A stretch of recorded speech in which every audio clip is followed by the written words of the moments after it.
देखो यार, आज के इस वीडियो में हम सिंपली डिस्कस करने वाले हैं कि मिस्टर शर्मा नाम के एक व्यक्ति है जो कि एक सीनियर सिटीजन है, यानी कि उनका उम्र 60 साल के ऊपर है और वो अभी अभी अपने जॉब से रिटायर्ड हुए और रिटायरमेंट के साथ में ही इनको मिले हैं बहुत सारे पैसे। कितने पैसे? 1 करोड़ रुपए इनको मिला है। और यहाँ पे मिस्टर शर्मा और उनके फैमिली के दिमाग में अभी काफी ज्यादा टेंशन चल रहा है कि भाई इस 1 करोड़ रुपए को हम कहां पे इन्वेस्ट करें जहां से हम हर महीने का 50-60 हजार रुपए का मंथली इनकम भी जनरेट कर पाए और यहां पे जो हमारा 1 करोड़ रुपया है वो भी बिल्कुल सुरक्षित हो। तो आज के इस वीडियो में हम यही डिस्कस करने वाले हैं कि अगर आप एक सीनियर सिटीजन है या तो आपके फैमिली में कोई भी सीनियर सिटीजन है, तो जब वो रिटायर्ड होते हैं तो उनको एक साथ में बहुत सारा पैसा मिलता है, तो उस पैसे को आप कहां कहां पे किस तरीके से इन्वेस्ट कर सकते हैं जहां से आप रेगुलर इनकम भी जनरेट कर सकते हैं और जहां तक हो सके आपका जो पैसा है वो भी बिल्कुल सेफ हो। तो यहां पे मिस्टर शर्मा अंकल का हम एग्जांपल लेते हैं। तो इनके पास में 1 करोड़ रुपए,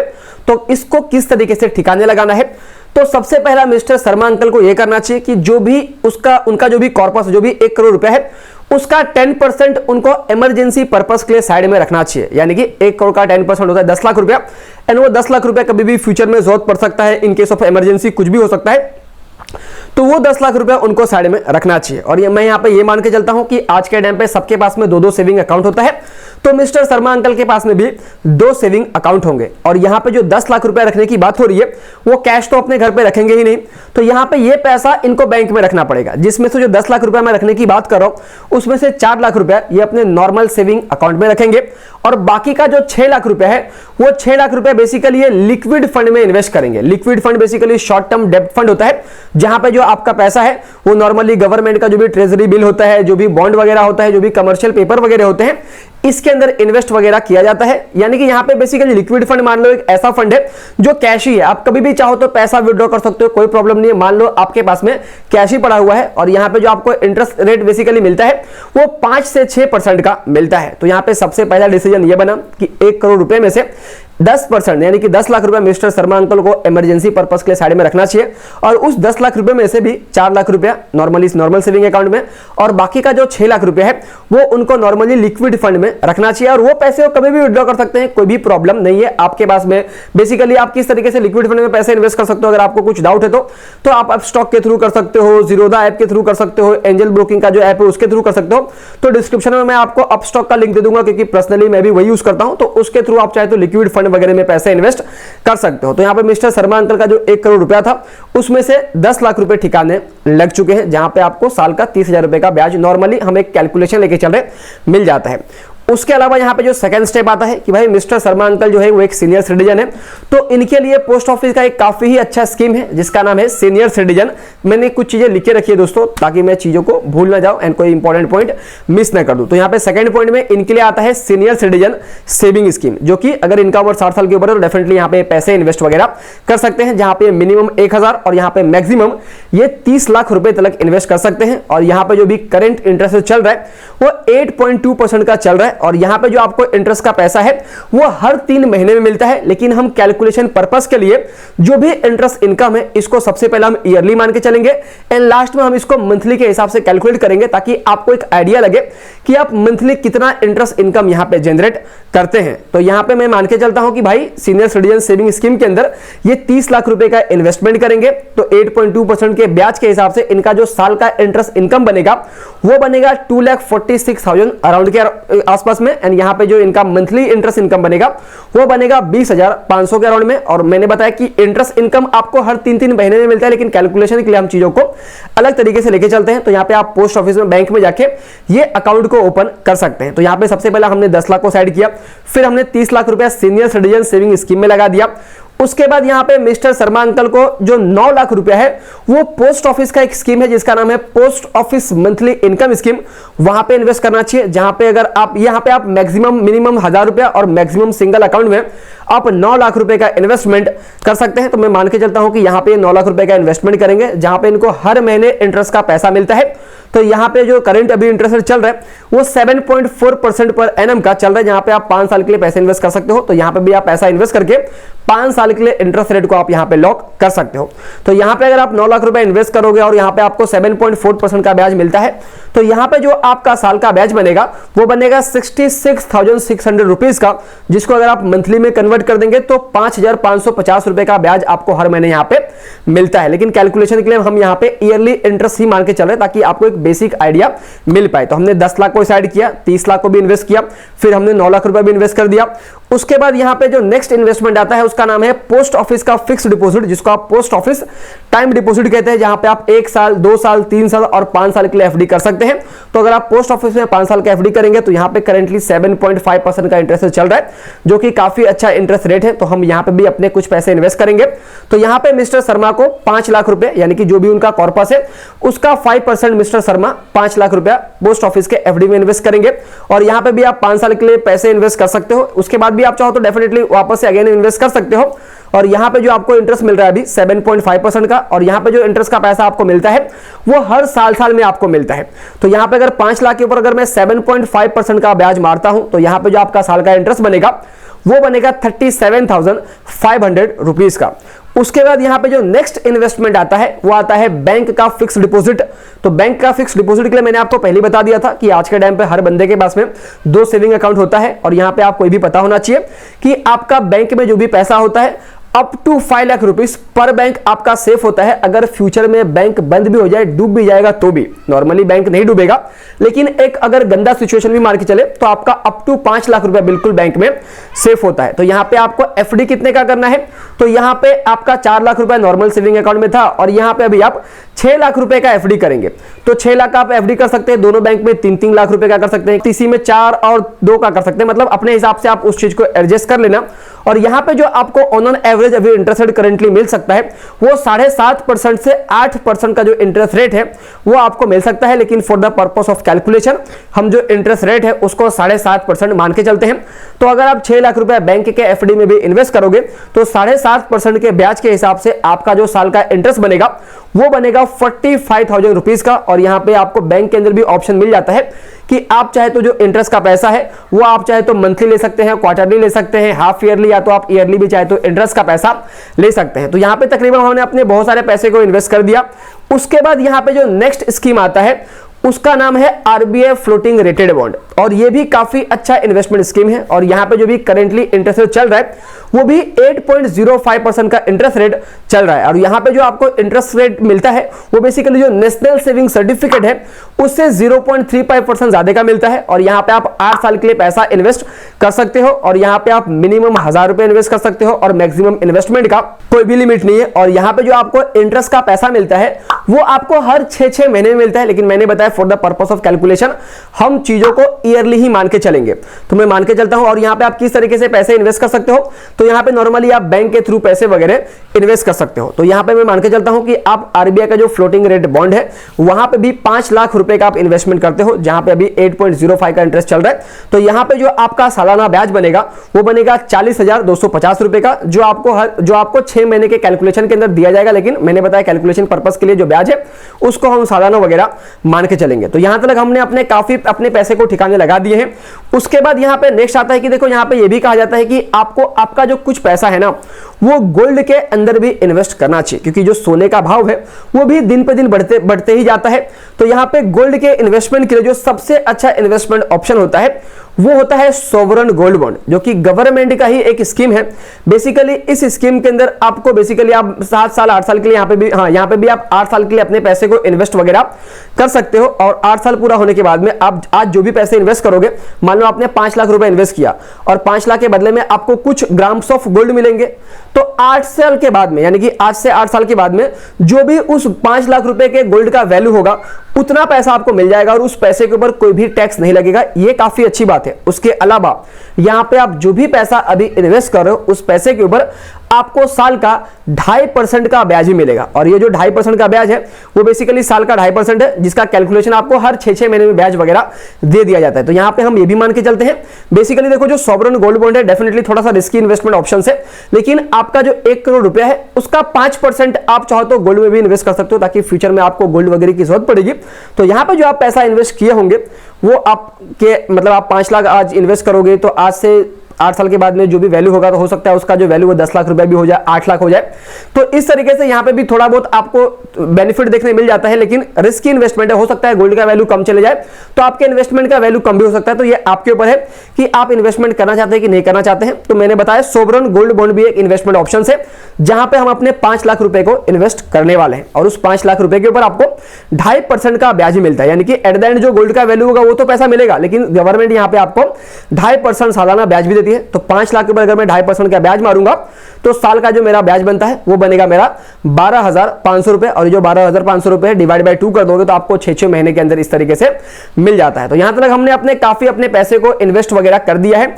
अब यहां पे लास्ट में जो इन्वेस्टमेंट आता है उसका नाम है स्टॉक मार्केट, क्योंकि आपको यहां पे अगर पैसे को अच्छे से काम पे लगाना है और ठीक ठाक पैसे बनाना है तो आपको इक्विटी मार्केट के अंदर पैसे इन्वेस्ट करना होगा। या तो आप डायरेक्टली किसी स्टॉक में पैसे इन्वेस्ट करो या तो म्यूचुअल फंड के थ्रू करो।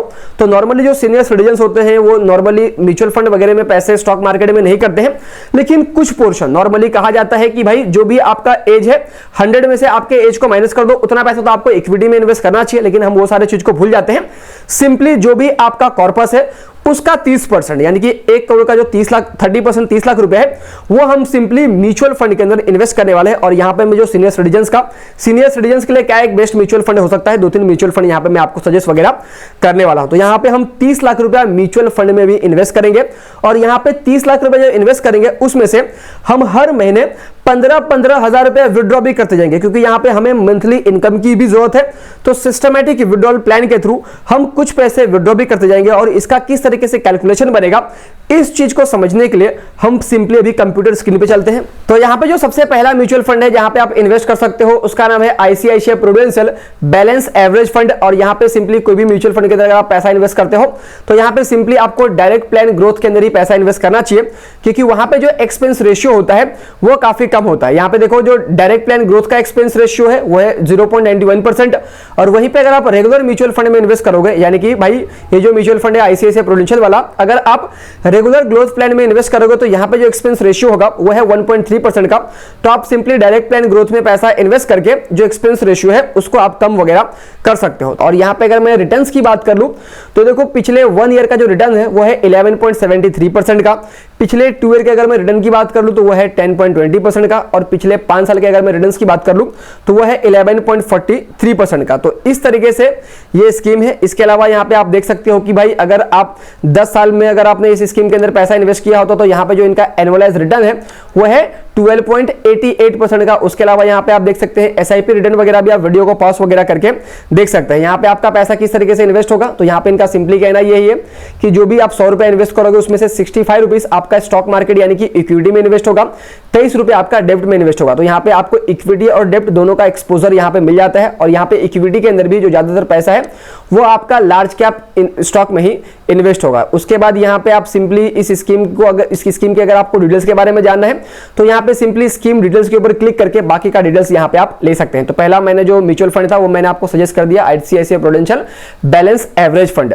उसके बाद यहाँ पे जो सेकंड म्यूचुअल फंड जिसके अंदर अगर आपको इन्वेस्ट करना है तो आप देख सकते हैं सेकंड ऑप्शन आपके पास में है कोटक। ये बेसिकली जो भी मैं आपको सजेस्ट कर रहा हूं मेरा पर्सनल ओपिनियन है, जो मैंने पढ़ा है उसके हिसाब से बता रहा हूं, बाकी आपका जो भी फाइनेंशियल एडवाइजर है उनके हिसाब से आप चीजों को देख लेना। तो उसके बाद यहाँ पे जो सेकंड ऑप्शन है वो है कोटक इक्विटी हाइब्रिड फंड, जो कि है डायरेक्ट ग्रोथ प्लान ही है, डायरेक्ट प्लान ही है ये भी। और यहाँ पे जो एक्सपेंस रेशियो है वो है 0.51% का। और यहाँ पे अगर मैं रिटर्न्स की बात कर लूं तो इसका जो पिछले 1 साल का रिटर्न्स है वो है 15.19%, और पिछले 5 साल के रिटर्न्स की बात करूं तो वो है 14.63% का। और अगर मैं आप ऑल पे जाके सारे रिटर्न्स ही एक्चुअली में चेक कर सकते हो। उसके अलावा यहाँ पे आप स्कीम डिटेल्स में जाके सारे डिटेल्स वगैरह और भी जान सकते हो। तो यहाँ पे आपका पैसा किस तरीके से इन्वेस्ट वगैरह किया जाता है तो यहाँ पे सिंपली इनका कहना यह है कि जो आपका 72% पैसा है वो इक्विटी के अंदर इन्वेस्ट होगा, जिसके अंदर लार्ज कैप में 38%, मिड कैप में 13% और स्मॉल कैप में भी 13%, यानी कि यहाँ पे आपका मिड कैप और स्मॉल कैप में भी ठीक ठाक पैसा इन्वेस्ट होता है। और यहाँ पे डेब्ट फंड के अंदर भी आपका 23% पैसा इन्वेस्ट होगा। तो यहाँ पे जो पहला वाला इन्वेस्ट जो म्यूचुअल फंड था उससे ये थोड़ा सा रिस्की है, क्योंकि यहाँ पे लार्ज कैप में आपका कम पैसा जा रहा है, फिर यहाँ पे मिड कैप और स्मॉल कैप के अंदर भी पैसे इन्वेस्ट होते हैं, तो यहाँ पे थोड़ा बहुत रिस्क बढ़ जाता है। लेकिन जैसे ही रिस्क बढ़ता है यहाँ पे आप देख लेते हैं कि जो आपका रिटर्न है वहां पे 11% का था, तो यहाँ पे आपको 14.5% 15% के अराउंड में रिटर्न है वो आपको देखने मिल जाता है। उसके बाद यहाँ पे जो थर्ड म्यूचुअल फंड जो मैं आपको सजेस्ट कर रहा हूँ वो बेसिकली एक सिंपल सा इंडेक्स फंड है। और इसका नाम है निप्पॉन इंडिया इंडेक्स फंड, और यहाँ पे भी आपको सिंपली डायरेक्ट प्लान में ही इन्वेस्ट करना है। तो यहाँ पे जो एक्सपेंस रेशियो है वो है 0.15% का। और इसके भी अगर मैं रिटर्न्स की बात कर लूँ तो इसका भी पिछले 1 साल का जो रिटर्न्स है वो है 14% के अराउंड में, और पिछले 5 साल का अगर मैं रिटर्न्स की बात कर लूँ तकरीबन 12.5-13% के अराउंड में यहाँ पे इसका रिटर्न्स है। लेकिन यहाँ पे खास बात यह है कि यहाँ पे जो आपका पूरा का पूरा पैसा है वो इक्विटी के अंदर ही निवेश होता है, जहां पे आपका जो पैसा नॉर्मल छोटे मोटे स्टॉक में नहीं होता है, जो भी ब्रांडेड कंपनी है उन कंपनी में आपका पैसा इन्वेस्ट होता है। यहाँ पे आप देख सकते हैं रिलायंस, एचडीएफसी, आईसीआईसीआई।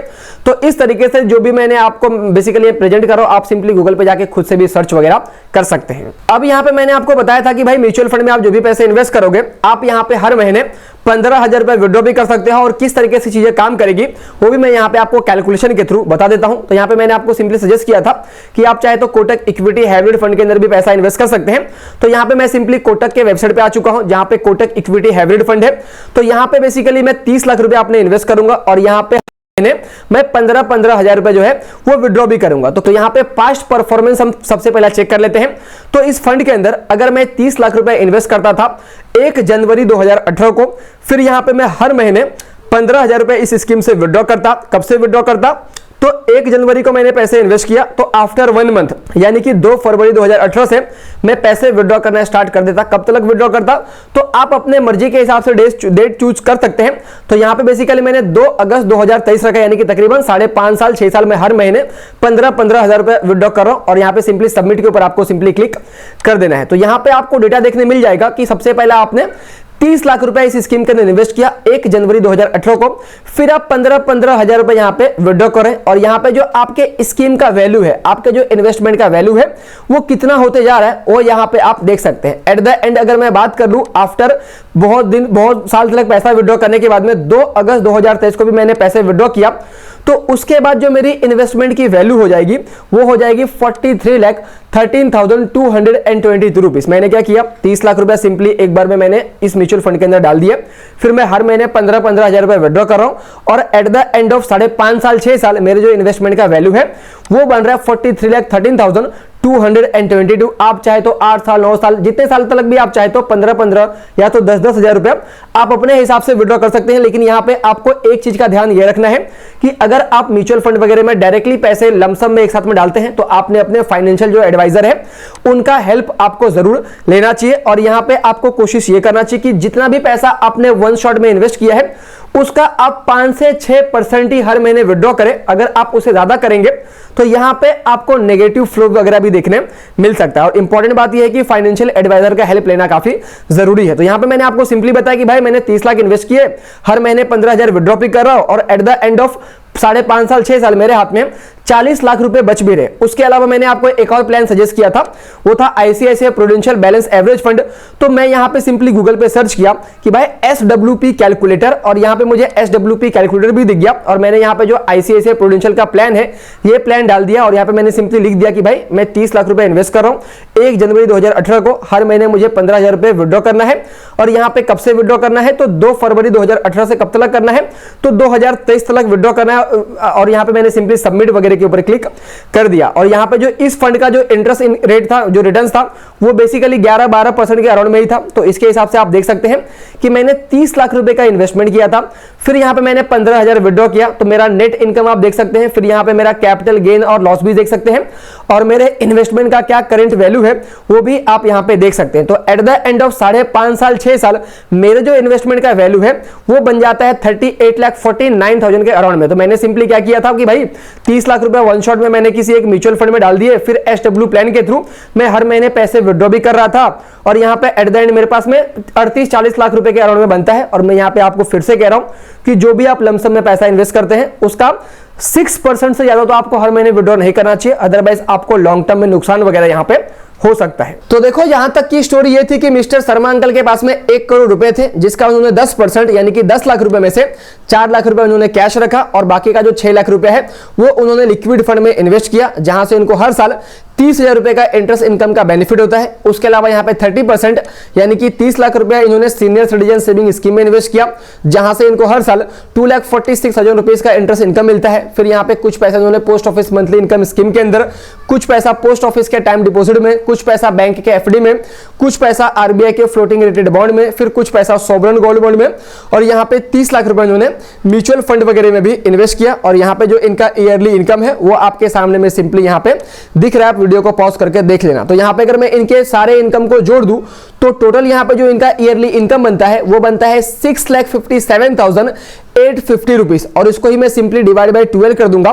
तो यहाँ पे जो इनका मंथली इनकम निकल के आता है वो निकल के आता है 54,821 रुपीज, जिसके अंदर सीन ये है कि यहाँ पे जो 30 लाख रुपए है वो सिंपली म्यूचुअल फंड के अंदर इन्वेस्ट किया है, और बाकी का जो 70 लाख रुपए है वो बेसिकली जो फिक्स इन्वेस्टमेंट ऑप्शन है, ये फिक्स इन्वेस्टमेंट ऑप्शन के अंदर इन्होंने अपने पैसे को इन्वेस्ट किया है। अब यहाँ पे एक इंपॉर्टेंट बात आपको ये भी समझना है, ये भी कहा जाता है कि आप देखो जो भी आप monthly income yearly income earn करते हो वो इनकम को पूरा मत खत्म कर दो। वो जो ईयरली इनकम आप अर्न करते हो, जो कमाते हो, उसमें से कुछ पैसा अगेन आपको इन्वेस्ट करना चाहिए। तो मैं यहां पे ये मान के चल रहा हूं कि जो मिस्टर शर्मा अंकल है ये हर महीने 54,821 रुपीज कमाते हैं, तो इसमें से 10,000 रुपया हर महीने एसआईपी में इन्वेस्ट कर देते हैं, हम ऐसा मान के चलते हैं। तो यहाँ पे ये हर महीने 10,000 रुपए का एसआईपी करते हैं, और यहाँ पे जो रिटर्न्स है मैं इसको 12% का एक्सपेक्टेड रिटर्न्स मान के चलता हूं कि भाई आप किसी म्यूचुअल फंड के अंदर इन्वेस्ट कर रहे हो आने वाले 6 साल के लिए, जहां पे आपको 12% का जो ब्याज है वो मिल जाता है। तो यहाँ पे जो आपका 6 साल में इन्वेस्टमेंट अमाउंट होगा वो होगा 7,20,000 रुपीज का, और यहाँ पे जो आपके इन्वेस्टमेंट का टोटल वैल्यू बनेगा वो बनेगा 10,57,570 रुपीज के अराउंड का, यानी कि 10 लाख रुपया यहाँ पे आप इन्वेस्टमेंट करके 6 साल में बना रहे हो। तो यहां तक दोस्तों वीडियो ऑलरेडी लंबा हो चुका है, तो यहां तक सिंपली बात ये हुई है कि यहाँ पे जो आपका मंथली इनकम जनरेट आप कर पा रहे हो, तकरीबन 54,000 अराउंड मंथली इनकम जनरेट कर पा रहे हो, और यहाँ पे जो आपका पैसा था तकरीबन जो आपका 70 लाख रुपए इन्वेस्ट हुआ था वो नॉर्मल फिक्स इंस्ट्रूमेंट के अंदर ही इन्वेस्ट हुआ था।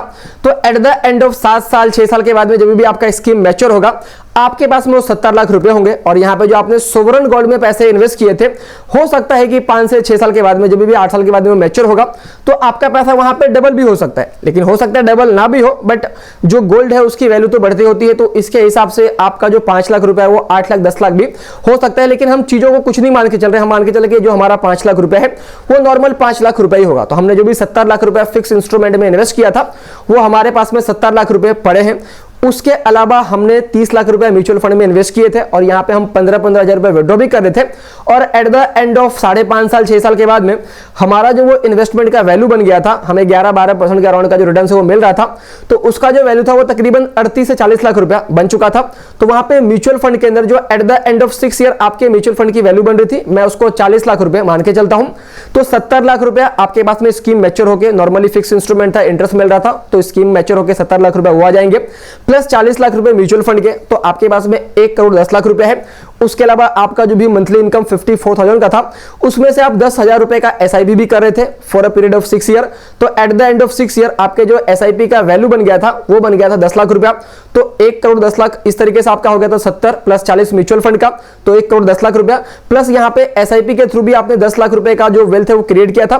तो इस तरीके से आफ्टर 6 ईयर आपके पास में 1,20,00,000 रुपए होंगे। तो यहाँ पे आप कहीं ना कहीं इन्फ्लेशन वगैरह को भी बीट वगैरह कर रहे हैं। तो इस तरीके से ये बेसिकली एक नॉर्मल आइडिया मैंने आपको प्रेजेंट किया था।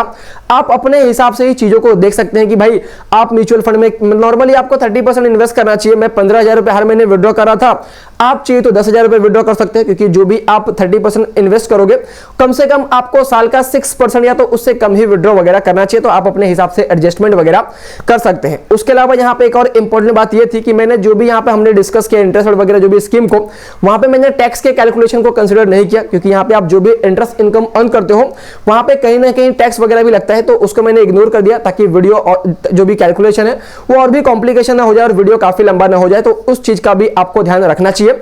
और यहाँ पे आप जो भी स्कीम के अंदर इन्वेस्ट करते हैं, अगर आप एक सीनियर सिटीजन है तो यहाँ पे आपको आपके नॉमिनी वगैरह को भी ऐड करना चाहिए। तो दोस्तों यही थी वीडियो काफी लंबी हो चुकी। बताना कि इस वीडियो से आपको वैल्यूएबल इंफॉर्मेशन मिला कि नहीं मिला।